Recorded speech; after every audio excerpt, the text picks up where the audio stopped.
It's time for Bingo is Life. Yeah. A podcast. Hey. Joined over here by funnier than the Smothers Brothers, almost as funny as the Everly Brothers. Wow, nice. Mike and Chris Hattie Show. That's awfully nice, Jay. To my left. Smothers and Everly. Smothers and Everly. Lovely. We're being photographed by the government. It's because we put up that sign. Yeah. Scanning the barcode, QR code. Good. That's Mum Shackle. Hey. Hey. We've got some great guests. Well, one guest in the Silent Dave chair and a silent guest in the Silent Aaron chair. That's right. That's right. I'm still Jay's heir. Still. Good. Doing great and not in jail. There you go. That's right. Still alive and not in jail. Who was that we used to say that? His name was Tom. He's not alive anymore. Oh, but, Tom. Yeah. Tom was He's not in full jail of on this wonderful season. sayings. Yeah. Tom was wonderful. Yeah, Tom was great. Miss Tom. Yep. We only have 4 hosts tonight. We might actually hear. Oh, a few that's right. things. Dan is not. Dan is not with us. Dan. I mean, he's alive. Get better soon, brother. Yeah. I've been there with that one. That's the bear of a thing. Dan, you're probably not listening to this episode, but I'm not going to bring cake by your house after the podcast because it is gone. Whoa. The cake is gone. cake It is has Did we been reference- consumed. The big 100. We have not yet. Oh, guess what it is. But we're going to. That's right. This is our 100th episode. Wow.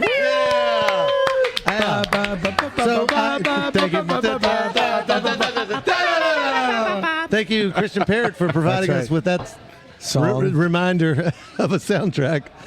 So I wrote some things. I want to say some things because this moment is special to me. Oh. So I want to say happy 100th episode. Tonight's bingo game, by the way, was awesome. We had So a much very fun. energetic crowd. Good people. And, They were a magical crowd. There they were none right? of them here, and then poof, they were here. Yeah, it was like 7:30 happened, and then bang. Those women are from Bridgewater College. That explains everything. Yeah, there are people from Bridgewater College. They drive all the That way to happens the big too. city of Harrisonburg. The big city. So anyways, I wanted to share a few tidbits about this show. First off, most people don't know it, but the official name for this silly thing is Bingo is Life, the Post-Bingo Harrisonburg podcast. Now, we don't say it very often, but that's It just rolls off the tongue. I don't really know why. does. Now, well, this was an intentional play off of Bill Burr's equally terrible podcast name, the Thursday Afternoon, Monday Morning podcast. When I named it, that was what I was listening to at the time. So that's kind of where it came from. But we've discussed changing the name many, many times. And nothing else is stuck. We could just change it by executive order. Maybe we need to. I know The Stink Bug City podcast. Stinkbug City.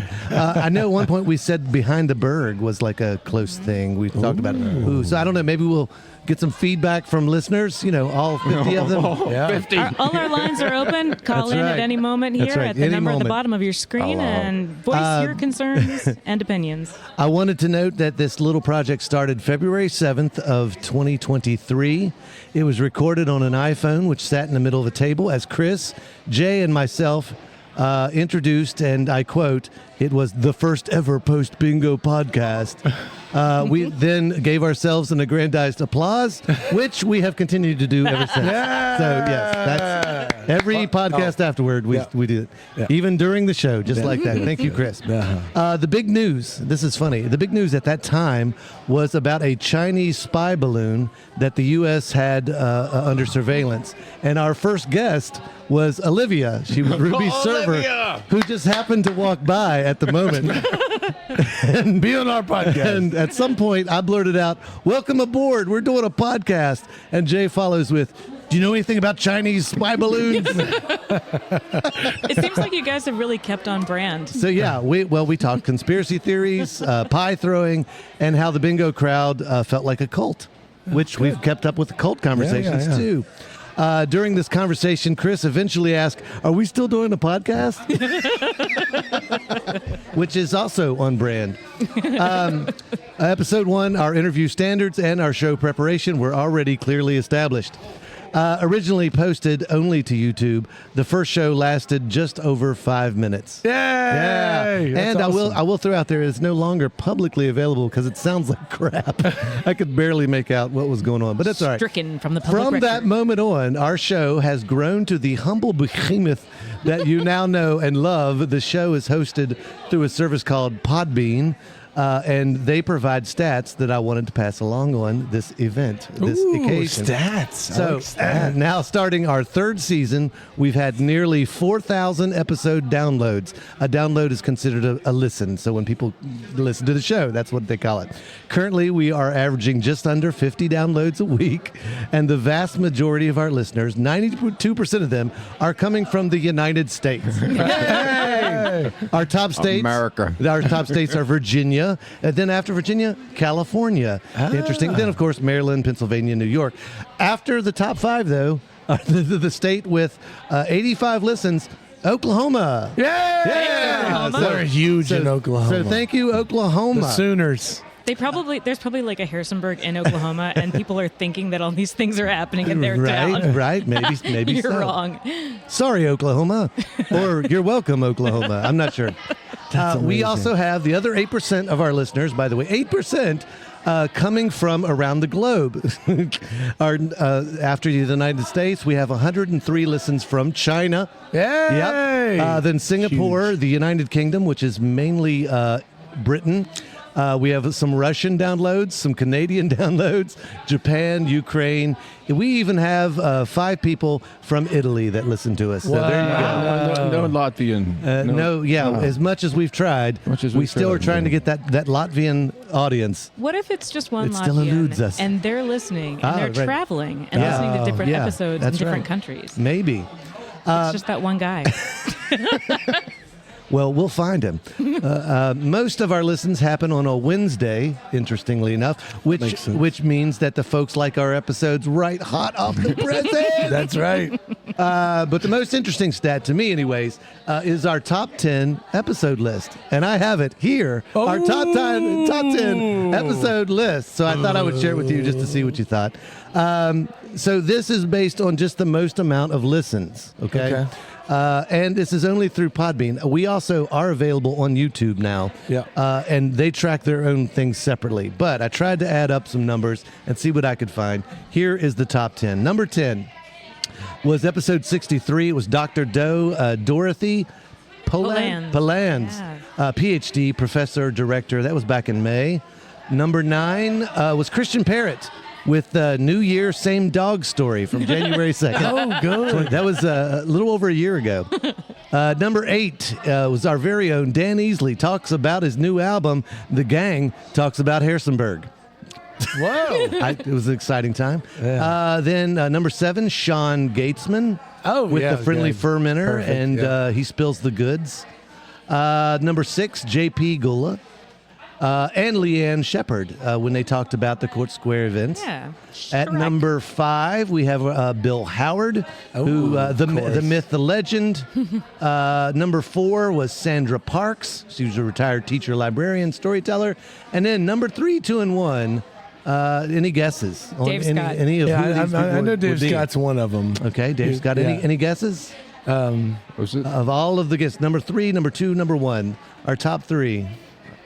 Dave was definitely Dave one. was one, definitely. Yeah. All right. Number 3, coming in with Talking the Little Grill Returns Blues. Of course. was our very own Ron Copeland. Ron Copeland, yeah. Number 2, the songwriter's story, Julia Cottrell.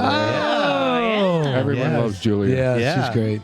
And then our very own number 1, Dave Scott, author, comedian, nice guy. Yeah. Good job, Yeah. Dave. Yeah. Congratulations. So, You anyways, won. I thought that was overall, this has been a fantastic run.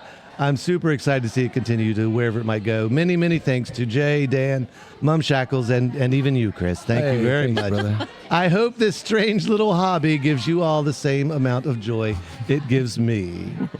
Oh, Thank yes. you. Truly. Yeah, Thank yeah. you. Hey, well, now, Thank you. and well, the other thing too, I'll speak to the fact that at the end of these things, Mike goes home and spends hours It depends. editing them and Yep. getting them so they're up on Wednesday morning. He cuts Which- out all of Jay's terrible language. He cuts out all of my lewd remarks. He's got to bleep all this yeah. stuff. Yeah, got to bleep some things. And it is I love being with you guys. So this is great. Same.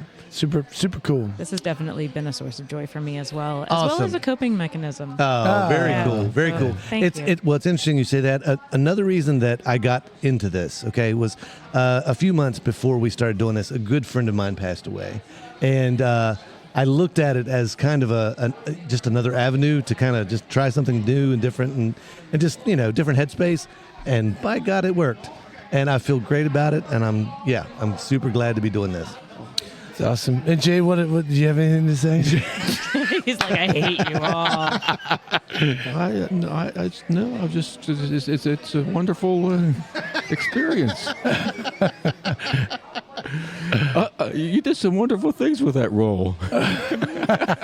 Jay's still a Very little directorial. Jay's still a little shell-shocked as earlier we passed out cake among the throng. We went into the crowd with a full cake tray. Yeah. Jake was What? Jay was passing out plates like a maniac, and we came out of the throng with an empty tray and crumbs. And thank you for bringing that cake. Yes, thank you for bringing the cake. I had a primal scream therapy session today that went south, so I'm just... Oh, interesting. Bubbly. Gotcha. Too much information. Gotcha. That's all right. So I did hear, so Dan isn't here. Dan's not here. So we missed you, Dan. But you have an unexpected notion. That's what I'm hearing. Yes. Dan is out. He spent a little bit too much time and effort repairing the roof at Kmart. That's a metaphor. It makes sense. But we do have another unexpected notion from not Dan Easley. Nice. She was the girl of my dreams, but it ended in despair. I could not give her children, and she did not like my hair.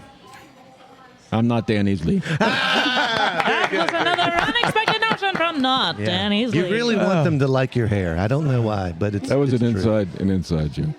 Man. Does that is that from where you asked the AI to create? No, I some came things? out of the brain of Jay Zara. That could be AI. I could be an AI Gotcha. construct. Maybe I it don't is. know. Yeah. We did last week. The supplemental episode last week was a bunch of AI talking about our show. It was kind of self-reflective and weird. There's some salient moments. Yeah. It did kind of cut through to get to the. You got nuts it. Yeah, and it's right bolts. there. I'm making the Italian food hand gesture. They do kind of have self-awareness. They got pissed off when I tried to say that he had a low testosterone. You're right. He got a little angry. He was shaming me. Yeah. I was getting shamed by AI for being toxically masculine. Wow. Well, I guess you that never was know. on an episode that you did That by was an yourself. episode. That was not the one. Not the one we did. Oh, That's that's not the right. one Yeah. That was Mike Jay Air. Zara going down the rabbit hole. I see. AI podcast. I would, if anyone's interested, we probably can share some audio with you that's a little interesting. But they called it an opus in absurdity. Opus of which absurdity, I did yes. love that phrase. Well, And they also, connected something that I've been thinking about that our podcast is kind of becoming, and that I am really proud of that our podcast is becoming. And it's an oral history of Harrisonburg via artists and Yeah. makers. Interesting people. Interesting people, yeah. Speaking of which, Which is a great segue. Yes, we did it. Oh, okay. So I'm just going to throw out. They've been here, sitting there very patiently. All right, Lord, folks. love 'em. I'm gonna introduce you guys to our guest. Okay, he's this is what he wrote. So I'm gonna kind of read what he wrote. Oh, interesting. He goes, my resume is sort of a concert photographer since 2006, totaling 104 music festivals and countless amount of concerts. Along the way, I did a feature documentary film about concert photography that won 10 international film festivals. A year in the pit. I've been doing wildlife photography steady for 5 years. I put a lot of time into that. I shot the Forbes Center at JMU for 7 years, Harrisonburg City Public Schools for 12 years now. I was a working bass player from 80 to 2011. I need to talk about that. I'm interested in all that. of these things. Then coached youth rock bands for 9 years. Blah, blah, blah. Any of this is open for conversation. Ladies and gentlemen, we have the one, the only, Bob Adamek. Thank you. Welcome thank you. aboard. Yeah. Thank you for having me. Glad you're here, bud. Hey, all right. So that was just a brief intro to all the different things you do. I'll say personally, my first introduction to you was you've probably taken pictures of the Judy Chops like years ago. Yeah. Yeah, that was probably the first time. And then I noticed you were taking pictures in the high school because now my kids are in high school. So. Right. At least one of them is. So that was my first introduction to you. And I know all the Judy Chop folks were like, "We love Bob." Ooh, nice. They are like family. Yeah. No, that's so good. That's so fantastic. So how? My first question though is, how did you land in Harrisonburg? I had prepared an audition for Manhattan School of Music as an electric bass player in their jazz program, and got it. Got in, and at that time I was reading Jack Kerouac's On the Road, and all I wanted to do was take off and Settle down. There's a good friend of mine named Ed Schmidt. He's from my hometown. And Ed and Jen. Yeah. Ed was going to JMU at the time, and after I read On the Road, I called him up and I said, "Hey, you mind if I come down and visit your town?" Because every time he was home, he'd regale us with these stories from his crazy college town. Oh, fun. So I came down to visit and brought my bass, and by the second night here, I wasn't staying at Ed's house. He introduced me to some musicians, and we got together the next day and jammed, and that went on for 8 hours. And I wound up really falling in love with the place. Amazing. My roots, even though I'm from New Jersey, my dad was from the farmland in New Jersey. Yeah. So I spent a lot of time on the farm that he grew up on. And I had been living in New York City. And when I came down here, I kind of reconnected with the outdoors. And so it took me, I only wound up going to school at Manhattan for a year. And every break I had, I would come down here, and I was playing with more and more musicians. And finally, there was a band that was asking me to come down and play. And I thought I could save myself 3 years of college payments and do what I want to do right now. So It's I came just down and wound up financially playing. the right thing to do. What was the name of the band? It was the Shuffle. The Shuffle. Shuffle. Yeah, And give me the years. What years that's- are we talking? that was 86. I'm having some flashbacks. It was Mike Bronson on guitar, Bruce Royer on Mike drums. Bronson was a great guitar player. He was phenomenal Is he still guitar living? player. As far as I know, I saw him on Facebook. That's a rude question. But it was a long time ago. You never know. Yeah, That's right. You never know. All right. So you are playing music. Players. Well, Midtown. What places were you playing? Midtown. Did you play Midtown? That was the what's now Clementine was called the Midtown in '83 when I got here. No, I didn't move down and really start playing gigs till '87. Cars. But I played the Grill. As a matter of fact, I think I played the Grill in 9 different bands. That's fantastic. As a matter of fact, I borrowed a bass amp from Jay to play the Grill at New Year's Eve, 1989, if I remember. Yeah, wrong. everybody kept borrowing that amp. It was like, Well, I think That amp was like the village bicycle. to be a musician in Harrisonburg, you had to either be in 9 bands to truly be a musician, or you had to borrow Jay's amp. that's why I quit. I quit playing the bass. I quit playing electric music because that bass amp was so heavy, and then I was wearing these earplugs. And everybody would. I was playing with Doug Pitts, and he cracked that thing. Yeah, it's like, thanks, Doug. I'm breaking my back to lug this amp around to wear earplugs. I was like, this doesn't make any sense. I'm going to play old time, and then I never did. Let's talk about What kind of music were you playing then? All over the place? What? Yeah, it's pretty well all over the Yeah. place. I studied jazz for a number of years before I went to Manhattan, and then that was all jazz. Now, I want to make sure I got the story right. So you got a job in Manhattan, but then came to visit here? I was going to Manhattan School of Music, Oh, okay, man. studying music. Okay, you're studying music. And And then you came then I kept getting invited to be in the Shuffle. Yeah, yeah. And I thought they were a regional band. They played all up and down the East Coast, but were based out of here. So I thought, well, really, that's what I want to do anyway. Yeah, right. So I moved down and made the jump, and the Shuffle broke up not too long after. It was probably Jay's amp. It was before I had privilege to it. I see. Hey, yeah. where was your farm in Jersey? Like, how far out? Hightstown. Is that It was sort of outside of Philadelphia, but we lived up closer to New York City, Gotcha. right outside. Fun. So what now? So you're in Harrisonburg. You've landed.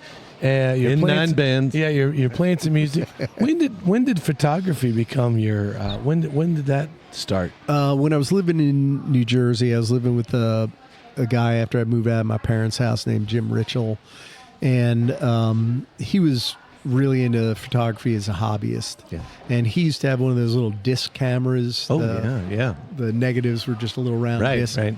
And because we lived on our own, everybody was always at our place. And he would take that camera from another room, just stick it into this room, around the wall, click.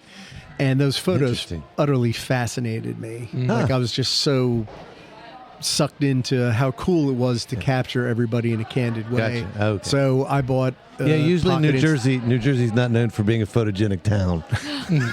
New Jersey is not known as a town. Oh, as a town, It's a right. state. But no, capturing people in a room, just, in a moment of time, that's cool.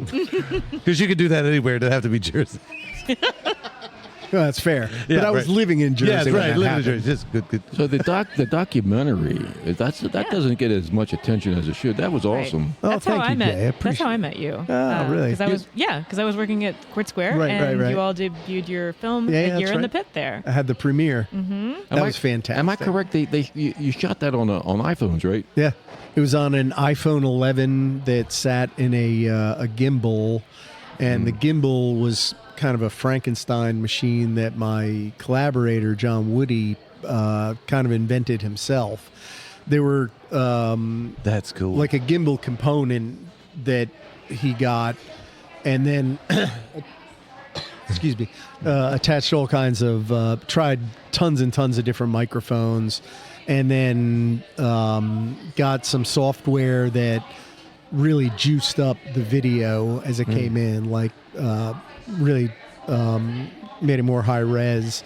And when you watch it, you can't tell that it's not shot Right. on Well, Yeah. like major. for those who have not seen camera. it, can you give some sort of synopsis, some sort of like...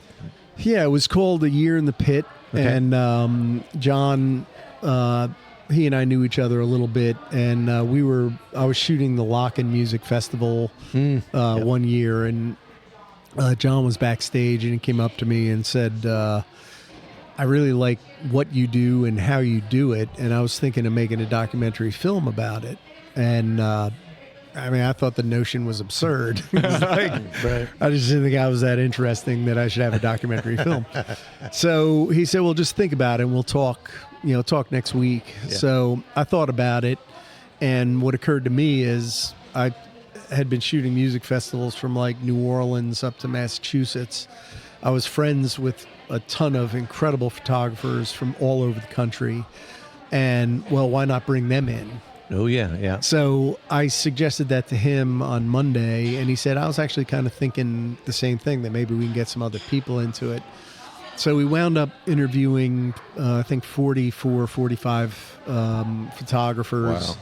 We went to 10 music festivals and shot there. By halfway through the production, we had music festivals reaching out to us to say, that's hey, cool. we'd like to have you guys come down and shoot at our festival. Right. And so we shot in Aiken Bluegrass Fest in South Carolina, went to French Quarter Fest in New Orleans. We wound up, unfortunately, I'd never made a film. I didn't know anything about it.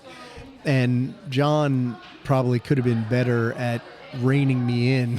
Yeah. I really had no idea the amount of work I was dropping on him, because I was Yeah. like, I started making lists of, okay, we got to get all these people, Right. And we wound up flying out to LA, and we interviewed a bunch of photographers there. and then drove up to San Francisco, interviewed photographers there, and that was the end of February or mid-February of 2020. And we flew home not knowing that the coronavirus had already taken root in San Francisco at that time. Nobody knew it, really. Yeah. So we got kind of lucky that we escaped the real critical, super contagious time of that thing. And we had plans to go up to New York and to Atlanta and then to Washington, D.C. We already had 45 photographers, a bunch of music festival directors, festival media directors, and a bunch of musicians that were friends of mine. Yeah. And, as John was working his way through the edit, everybody, we wound up doing features on about 7 different photographers that were span the range, but I think we're hitting most of the sort of biggest photographers that we had interviewed, and everybody else wound up with like 2 sentences because there just wasn't. We did it in 1 hour. Is what it boiled down to, and I had like 10 more people I wanted to put in this thing. Yeah, right. Well, I did not finish the whole thing. I watched the first half. Sorry, but I was busy while I was doing that. Right. Sorry, but the half I saw. The piece that I thought was really interesting. Well, you were at Floyd Fest, right? I never got to go. I mean, I guess it's still happening. Is it still happening? It's moved to a new location, and this will be the second year of it. Okay, cool. Well, but I've always thought that would be a one for me. But I really enjoyed seeing the some video from that. But one of the guys was like, "Well, they only let us do 3 songs now." Or something like that. Yeah. I didn't know that was a real thing. So there's like they kind of time you and let you come in as in groups. It was something that I actually think it was Bruce Springsteen who started this back in the mid '80s. I think he got sick of all the photographers that were down in front in the photo pit, which is that area right between the stage and the crowd, and he got tired of having 100 cameras pointed at him all night long, and made the rule that you can come in for the first 3 songs. That's it. And to this day, most big name acts are like that. I shot Paul McCartney at Camden Yards, and I was only allowed the first 2, which was Can't Buy Me Love, which is like 2 minutes and 30 seconds. And Junior's Farm, which is a little bit longer. And I think I probably still ripped off 700 photos in those 2 songs. Amazing. Wow. So I really want to talk about that. How did you get the invitation to go be a photographer of Paul McCartney? That's amazing. I think what it boils down to is maybe 2 things. One, I've been shooting concerts and festivals since 2006, and I've learned how to write the email. Yeah, right. So learned how to phrase it professionally. Are there like special passwords you need? No, it's not that tricky. Can't buy me love. Can't buy me love. You know what I mean, Paul? Yeah, Paul. It's actually just a matter of acting like you got sense when you write it. And I've loved all your songs since I was exactly. Can't And there's certain language that people in the industry use. I've got a gimbal. Right? I do want to know what a gimbal is, though. Didn't quite get to interject I will gimbal this thing up and down. But now that we're back. So I wrote when I found out that he was going on tour, I think it was in 2022, I called an editor who's a friend of mine from Jason Herman from DC Music Review, and I had covered a bunch of events for him, and we were good friends. He's actually in the documentary. Cool. And I said, hey, listen, now I didn't work for him. I was freelance more or less. And he just let me, if I called up and said, hey, I'd really like to cover this thing. He said, all right, what do you need from me? So I reached out and I said, hey, I'm thinking I want to try and get McCartney. Because, let's see, in 1977, I bought Sgt. Pepper. And 3 years later, I played my first paying gig as a bass player, and there was a direct line from one thing to the other. So I started thinking that, wow, if I could photograph him, that'd be a great Spiritual sort of- connection. Yeah. Well, Or I could shake my fist at him Yeah. because I'm like, my life of poverty is because of you. Thank you for leading me astray, Paul. My brother has said many times, and I am in agreement. Paul McCartney is a modern day saint. No, I think he's a living God. Yeah. I mean, he not only is his mute. I mean, he's just a gosh. I love Paul McCartney. Same. We went and saw him when he played at John Paul Jones. Yeah, John Paul Jones. And it was amazing. It was, Oh my God. I was incredibly focused and nervous. And basically, you know, we wrote the letter and they said yes. And I was one of 4 people that got to shoot it. Oh, wow. Which was really freaking me out. That's Yeah. amazing. That's amazing. So they sent a letter, and this is an email. This is the first time I've ever gotten this. It was an email that said, Mr. McCartney will be lit at X amount of lumens at, this lighting temperature. Wow. And I was like, if I was smarter, I would have been able to set my cameras before I left the house. And what John Woody told me, he says they have all that set up like that because of all the video screens. Yes, sure. All the amount of light poured onto the stage can't interrupt the video screen. Okay, yeah. And, you know, they have that amazingly worked out. Right, technical people being technical. Now, yeah. and having state-of-the-art systems. Yeah. That's also nice. Yeah, it is nice. So I had to. Camden Yards, unfortunately, did not give me a lock room, and I was only allowed to shoot the first 2. But since I was also writing the show, reviewing it, they gave me a 10th row center ticket. Oh, But nice. before I could get that, I had to run like a mile away from the stadium to where my car was parked in a parking deck. So you can lock everything up. Lock everything up, Oh, and then my run God. another Yeah, mile back yeah. to the stadium, get my ticket from Will Call, and then get Yeah. in. Wow. So So you not only were taking pictures, you got to write about the show as yeah, well. yes. How many songs did you end up missing then? Maybe. I don't really know. Yeah. I don't think I ever looked at the set list to figure it out, but I Yeah. missed a couple. Yeah. I got to shoot Elton John at Nationals Park, and they had a locker room for me, so Oh, I think nice. I only missed 2 songs. I doubt he missed too many Paul McCartney. Maybe he tells stories in between He each of these does. songs. He really does. You usually probably don't get to meet an artist like that. Not on that that's in level. the situation. Yeah. I spend most of my time shooting much smaller festivals and artists, and most of them have become friends. You know, they're generally the headliner at Floyd Fest. I probably am not going to get to talk to a couple of headliners for sure. right. But everybody else that is on the rise and are just happy to have the photos. Totally. Most of the big name acts, they don't need them. Yeah. You know, they have their own tour photographer who goes with them, and so you know Now, are they in the pit with you, or are they Yeah. just kind of? A lot of times they are, Yeah. but they have all access. Yeah, right. So I become a staff photographer at 5 different festivals, and as a staff photographer, I have all access. So I can go, you know, behind the drummer and get the shot of the crowd, all that kind of So stuff. the money, And it's really the money fun. shot. Yeah, exactly. Exactly. I don't really have to. Writing is hard, and I don't really have to write anymore. Oh, gotcha.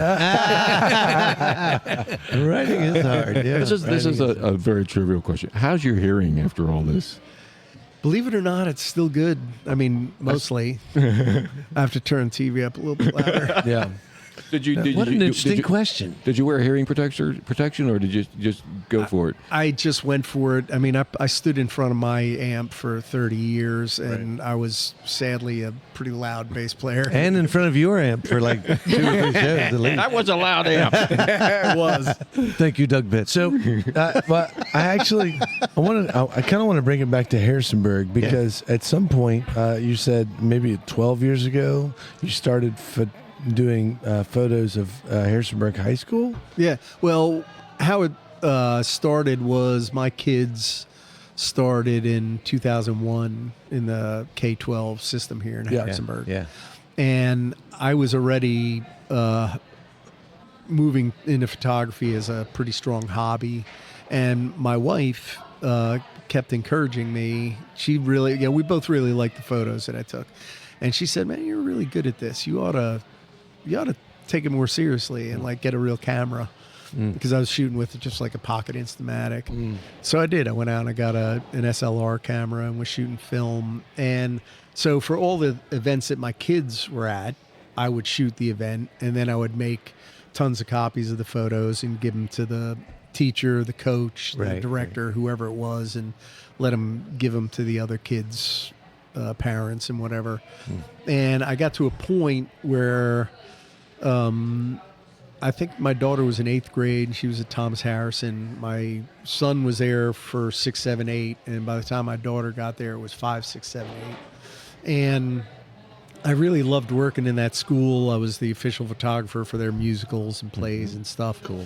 And the reason I say it like that is they have to pay a bunch of money for the copyrights to put the thing on. Absolutely. So they can't allow parents to take photographs and video and stuff like that. But they permit one photographer. Nice. So I got to be it. Okay. Did they give you a lumen scale to follow while you were? Peter Pan will be. Peter Pan will be lit by an RGB.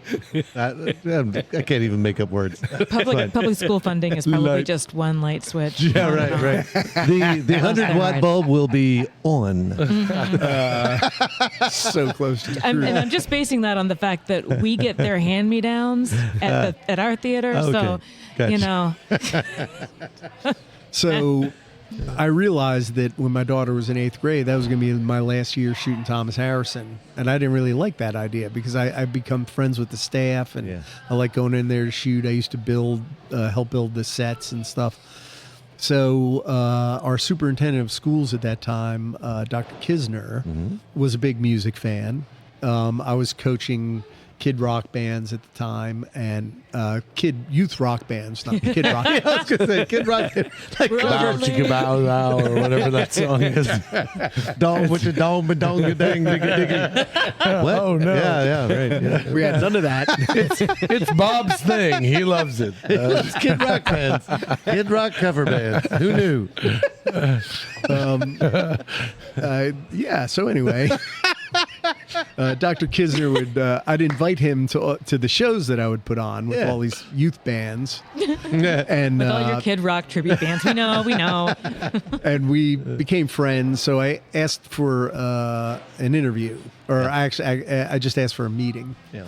And he said, sure. So I came in. It was probably a month and a half later when I got it set. And I went in, and I didn't tell him what it was about, but he sniffed something. He goes, "What's your pitch?" Good. That's, that's a good superintendent right there. Yes. So my pitch was, I said, I think I can elevate the profile of Harrisonburg City public schools through professional quality images and social media. Whoa, that's a good pitch. Yeah. Excellent. So he pushed back in his chair and he said, well, I have to try and get 3 new schools approved in the next 5 years, and I could really use to have our profile raised. Yeah. So he said, let's try it. Yeah. So we started to try and figure out the parameters of how I do the job, because I figured, well, I'm going to be out in the evenings and on weekends shooting all kinds of events, but there's probably not going to be much for me to shoot at 8 in the morning, so I don't know what my hours are going to be like. And he said, well, why don't we look around the state at the other school divisions photographers, and we'll base like salary and hours on how they do. Right. And what we found out then, and I think as far as I know up to like a year and a half ago, is still true. I'm still the only division photographer in the state of Virginia. Oh, wow. Nobody else Amazing. has That's cool. hired one. That is very cool. So at any rate, he gave me a chance, and I did my best to make myself invaluable. Yeah, And, right. And you have. I worked as hard as I could. All of those schools got built, right? Yeah, I guess. Yeah. Yeah, right. We'll remember that when we're writing out our property tax. Did I say This that? one's for Bob Adamek. Hey, that profile's not going to raise itself. I'll tell you though. So you took a picture of the band that was my daughter's in the orchestra, and you took a picture of her, and I made a copy of that picture. Nice. And I gave it to my parents. Oh, that's for awesome. for their wallet, because they're still old school and they have pictures in their wallet. They want to show their, That's awesome. And it's your picture though. It's a picture you took. and I love it. It's the That is best a good part of my picture. job. Yeah, I mean, you killed. I'm just telling you right now, you killed. So, like everybody, now I did. I'll backtrack just a little bit. I did the job for 6 years on a freelance contract, so I wasn't accruing service time. Oh, and no. when they brought me into the system, I realized that I had to have 11 years of service time to qualify for the pension program. Right. So I'm going to be doing this till I'm 66. Hey. That's old. That's so old. I'm 61 now. So. But at any rate, 66. Holy smokes. I'm trying to fight all the little microaggressions against the public school system. Oh, absolutely. Like Jay's there talking about the tax. The Like property Chase there tax. talking about taxes. Yeah. Sorry. My apologies. No, well, what's good is you're in a safe space here. Both Chris and I work for a public school system, and big believers in it. So am I. Big believer. I flunked out of a public school. Does that Jay count? flunked out of one. Jay, so on the there's other that. hand, is he's building Amish houses or something. We're not too sure what Jay's. He's just waiting to retire is what he's doing. Wait, or did you already retire? I'm editing video right now. I'm editing. See how you dodged that question right He there? did. Yeah. That's called retirement, Jay. Because I was such a prudent boomer that I saved so much money that I. You prudent boomer. You prudent boomer, you. Oh, okay. So this is great. All right. So you are working for the Harrisonburg City School. You're the only I love that tale. That you're the Yeah. only one. That's Yeah, that is. But you that did is get pretty into cool. the system. What's that? They won't let you pay for those 7 years because like sometimes if you're part time you can pay. Yes, and get I in. talked to somebody about that once, and they said it's a lot of money. So I yeah. never really figured it out. But You could do it still. I could, but to be honest with you, I love this job. Right. Yeah, It's the that's best job cool. I've ever had. I do something different every single day. Right. Well, And I get to develop relationships with the kids. Are you also working with their social media? I mean, like, I run their you Run it. Facebook. Okay. Yeah. Good. You didn't now the yearbook pictures is something entirely different. That's a lesser, not really an art form, correct? Yearbook? Pictures. The guy that do they still do that? Oh, that no, yeah, I don't mess with any of that. That's not like really No, art. they still do They it, just like but line you up. it's companies that come in. And Right. They have Absolutely. they have it set up, and kids are barely pausing as they walk past. yeah. I shoot all the events. Yeah. Bob's more about the Action shots. Yeah. Action shots. But here's a word that I think is true for you. You're beloved.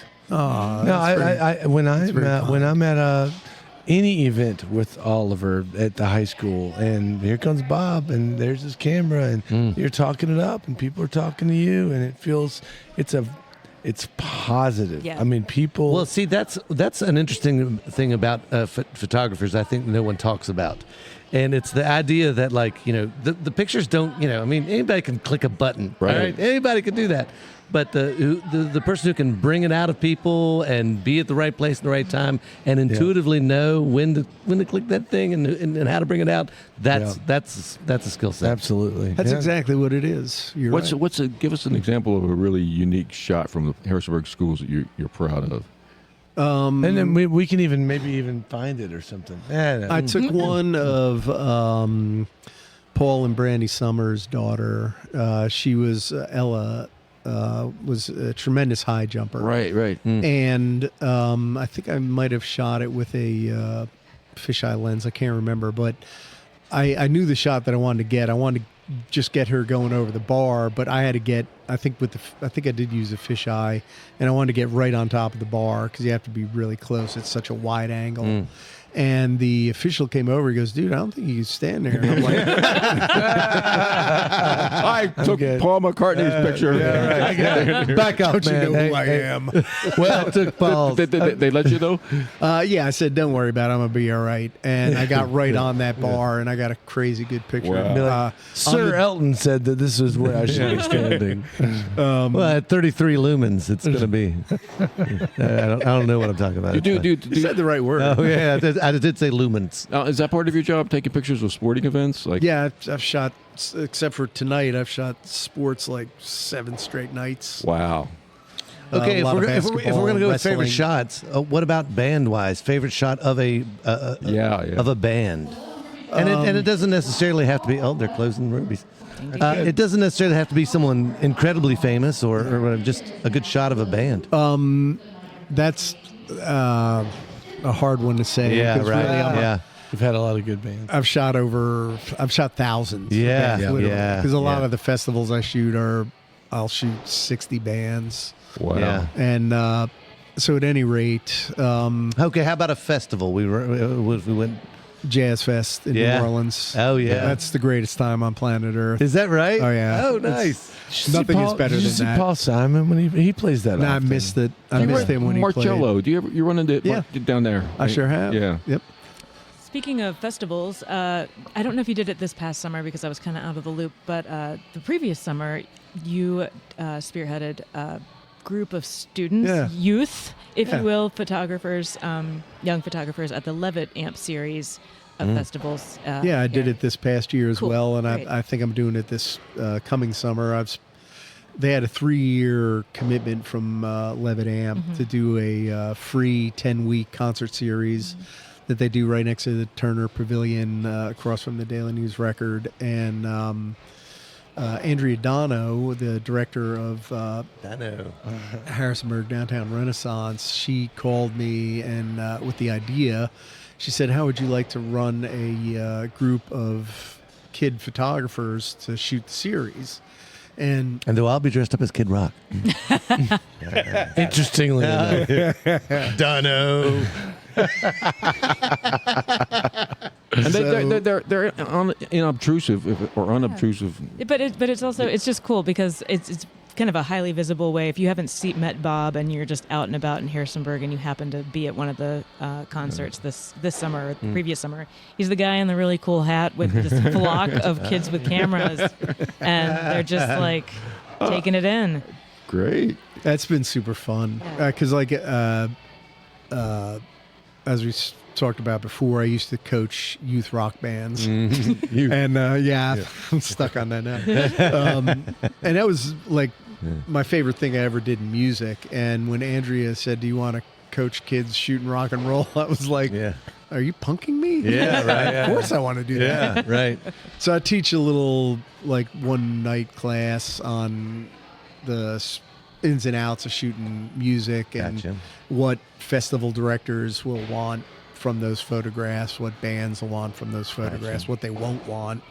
And then, I'm there to hang out with them and answer any questions or solve any problems that I can. Very cool. We shoot the whole thing. Well, we're in wrap-up mode but I did want to ask you, is there something that you are really looking forward to in the next year, the next month, that Yes. you're like, boom, this is what I'm pumped about? What do you got? So I've been shooting wildlife very seriously the last 5 years, and it has turned into a realistic part of my side income. Oh, that's amazing. And I take trips. I've cut my music festivals back to 5 a year, so I have more time that I can go out and take trips to shoot wildlife. And this year I'm going to Yellowstone and Grand Teton. What? Nice.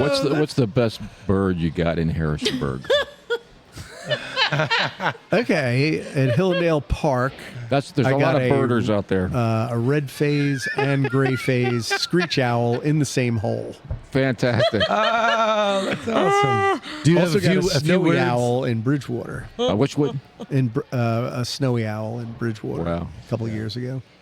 You know what? I think I Very saw cool. that owl. I'm not actually making that up. That's real. is this- there was a big white snowy owl. And it was flying by the interstate. I swear to God. Is the owl here right now? No. Okay. This was years ago. And through maybe it was through Mount All right. Carmel. I think it was it 2021? I think it was January 2021. Yeah.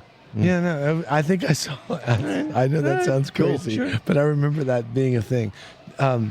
Very cool. Yeah. Well, that sounds amazing. Yeah, I can't wait to. We have a fun connection with Brooke Ember. She was on our podcast, and she was telling us that you and her did some wildlife stuff together, which is awesome. I see a lot of your wildlife shots on the social media.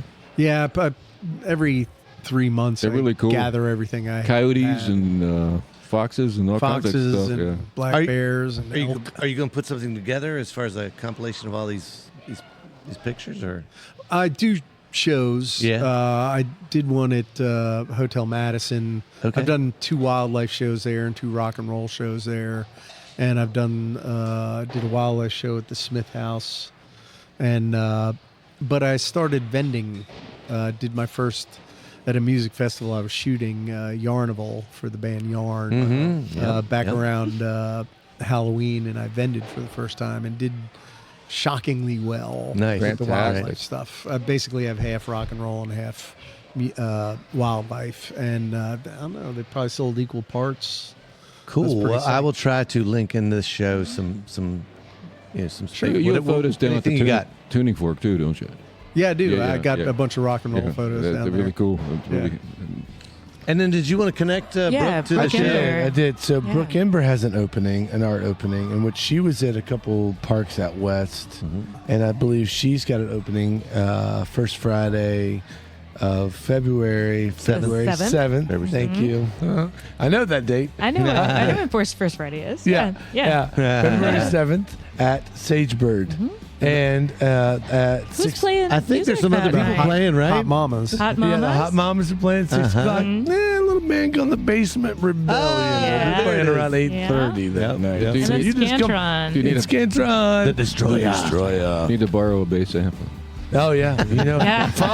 followed by Darlington Pear. Oh yeah. Stanton, the guy from Pavement, the drummer from Pavement, Yeah. is their drummer.